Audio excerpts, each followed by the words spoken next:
What's up? Your boy DCTWOCOOL back again for another video.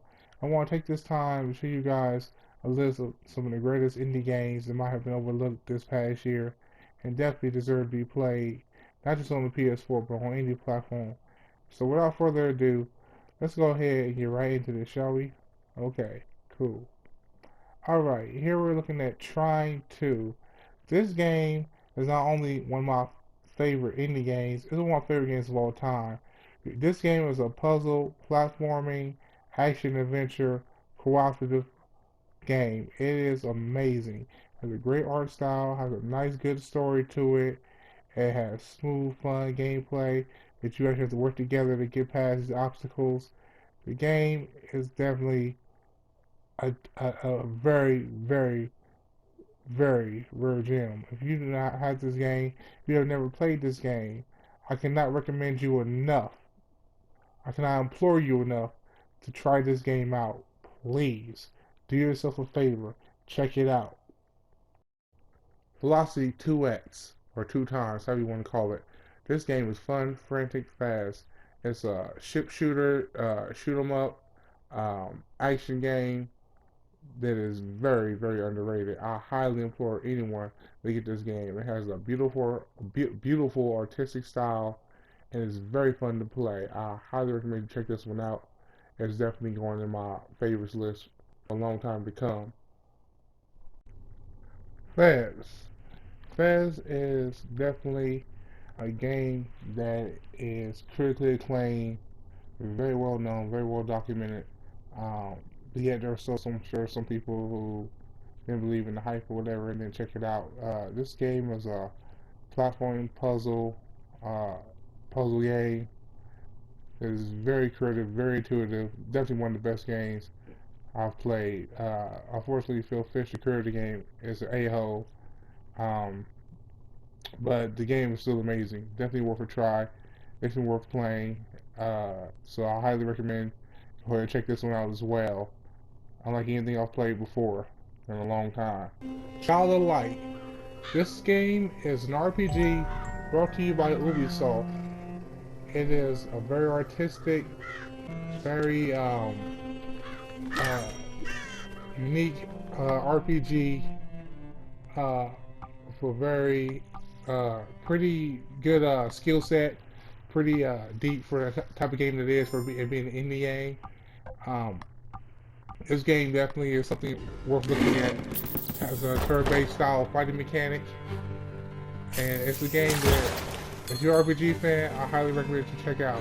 It's an indie game, definitely worth checking out, playing. Resogun. This game is by far one of the best indies to come along in a while. This game is addicting. It's like crack, man. This game is really, really smooth. It's really beautiful. Has great particle effects. You can play by yourself, uh, and it can get pretty intense. It can get very, very intense. And the challenge is so rewarding, though. When you finally complete it and get to that boss and beat him and clear the levels. Or you can also play the game with a friend. Either way, the game is a game that you definitely do not want to sleep on. It was free for PS Plus users.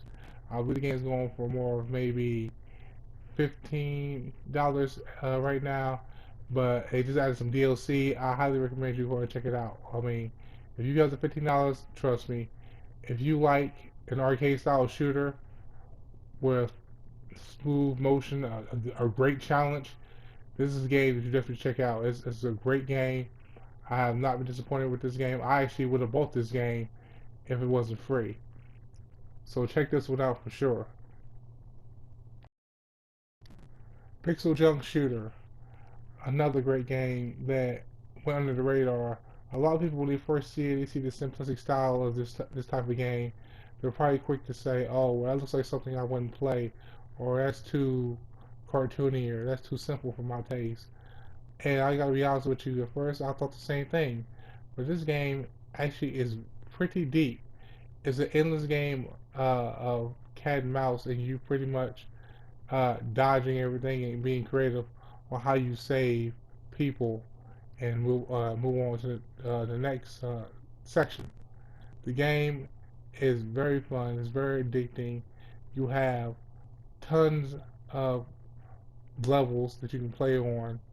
You have a multiplayer component that you can play with your friends with, which is pretty much a cat and mouse, you know, uh, styles of play. You'll have take turns on offense or defense. It's pretty enjoyable. It's only 1-to-1 though. You can only play one other player, unfortunately. But it's actually very rewarding. You get upgrades and power ups. Like you see here, you have the Disruptor, which will reverse your opponent's button controls, so it gives you an advantage. So it's a pretty deep game for how simple it is. It actually can become very competitive and very fun. I highly recommend you guys to check this one out. If you haven't uh, looked at this, or you thought maybe it was, this would be some mediocre title, I recommend you guys go ahead and check this one out. It's a good game for sure. I can't say enough about it. I am very pleased with this purchase. And yeah, moving on to the next one. Check it out, PixelJunk. Mercenary Kings! Yeah, that's the game that definitely needs no introduction. Does such a great introduction for itself. Mercenary Kings is a shoot 'em up style game made by the team that made Scott Pilgrim vs. the World, the video game.